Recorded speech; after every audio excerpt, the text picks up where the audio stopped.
الحمد للہ وحدہ والصلاة والسلام علی رسول اللہ اما بعد قال النبی صلی اللہ علیہ وسلم آیت المنافق ثلاث اذا حدث کذب واذا وعد اخلف واذا اؤتمن خان رواہ البخاری۔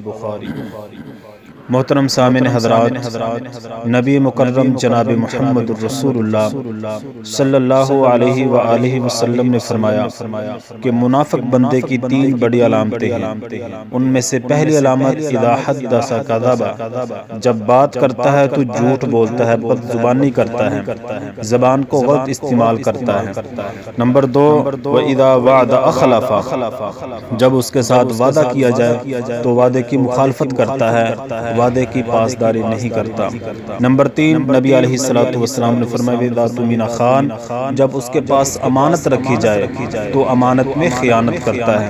تو یہ منافق بندے کی تین بڑی علامتیں ہیں، تو ہمیں چاہیے کہ ان تین علامتوں کو مد نظر رکھتے ہوئے ہم اپنی زندگی کو گزاریں، جب بھی بولیں سچ بولیں، زبان کو صحیح استعمال کریں، جب کسی کے ساتھ